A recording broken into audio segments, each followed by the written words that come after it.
Hi friends, welcome to my channel. இன்றைக்கி நான் வாழை இலை மஷ்ரூம் சுக்கா பண்ண போகிறேன். அதுக்கு தேவையானது என்னென்னு பார்ப்போம். 2 பேக்கெட் மஷ்ரூம் நல்லா கழுவி கட் பண்ணி வச்சுருக்கேன். 4 பெரிய வெங்காயம், ஆப்பிள் தக்காளி 2, இஞ்சி பூண்டு பேஸ்ட்டு பண்ணாமல் இப்படி க்ரஷ் பண்ணி வச்சுருக்கேன். 1க்கு 2 அம்மிக்கல்ல தட்டி வச்சுக்கோங்க. அப்புறம் கருவேப்பிலை, பச்சை மிளகாய்.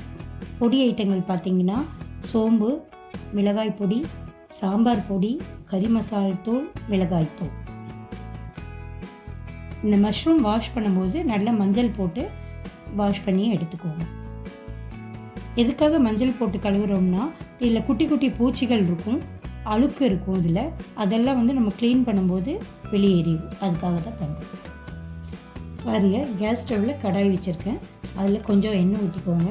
எண்ணெய் நல்லா சூடாகட்டும். எண்ணெய் சூடானதுக்கப்புறம் நம்ம சோம்பு போட்டுக்கலாம். சோம்பு நல்லா சிவக்க வறுக்கணும். சிவக்க வறுக்கிற வரைக்கும் வெயிட் பண்ணலாம். சோம்பு வெடித்ததும் நம்ம இஞ்சி பூண்டி ப்ரெஸ் பண்ணி வச்சுருக்கதை போட்டிருக்கோம்.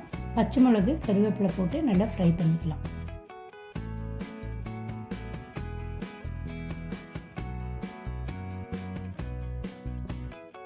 இப்போ இஞ்சி பூண்டு பச்சை வாசனை போனதுக்கப்புறம் நம்ம கட் பண்ணி வச்சுருக்க பெரிய வெங்காயத்தை போட்டு நல்லா வதக்கிக்கிறோம். வெங்காயம் வதங்கினோன்னு பொடி வகைகளை சேர்த்துக்கலாம்.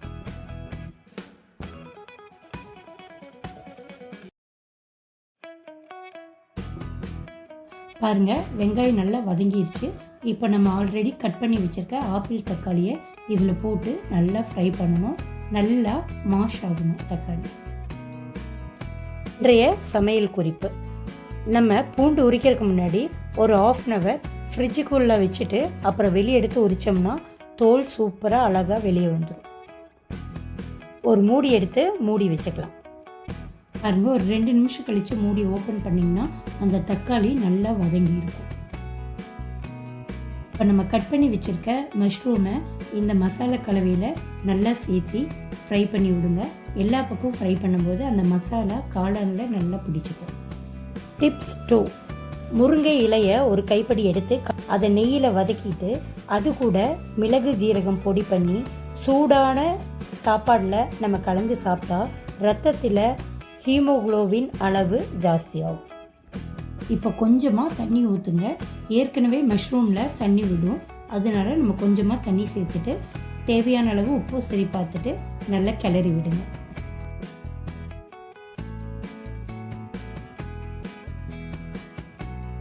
இப்போ மறுபடியும் நம்ம மூடி போட்டு மூடி வச்சுக்கலாம்.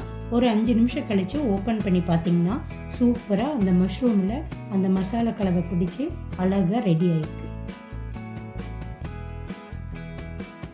பாருங்கள், அதை அப்படியே எடுத்து ஃப்ரெஷ்ஷான வாழை இலையில் நம்ம இது போட்டுக்க போகிறோம். இந்த வாழை இலையை நம்ம மடக்கி கட்டி தோசைக்கல்ல வச்சு சுட போகிறோம். அதுக்கு முன்னாடி இந்த மஷ்ரூம் மேலே கொஞ்சம் கார்னிஷ்காக பச்சை மிளகு, வெங்காயம் போட்டுக்கோங்க. அது தனியாக ஒரு டேஸ்ட் வரும். பாருங்கள், இப்போ நான் இலையை மடக்கிக்கிறேன். இந்த மாதிரி மடக்கிட்டிங்கன்னா குவியலாக வரும். அதை அந்த நார், வாழை இலை நார் வச்சு கட்டிக்கோங்க.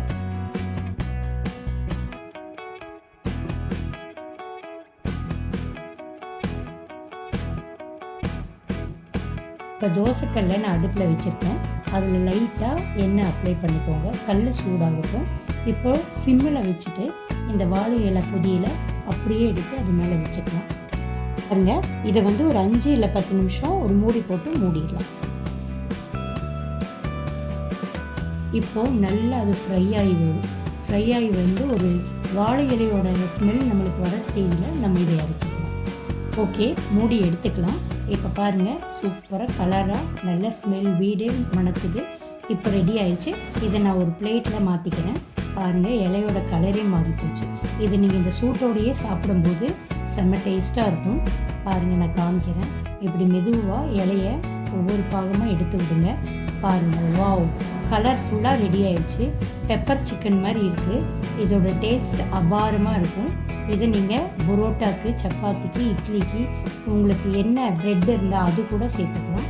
ஃப்ரைட் ரைஸ்க்கு கூட சேர்த்துக்கலாம். சூப்பராக இருக்கும். மறுபடியும் உங்களை சூப்பரான ரெசிபியோட மீட் பண்ணுறேன்.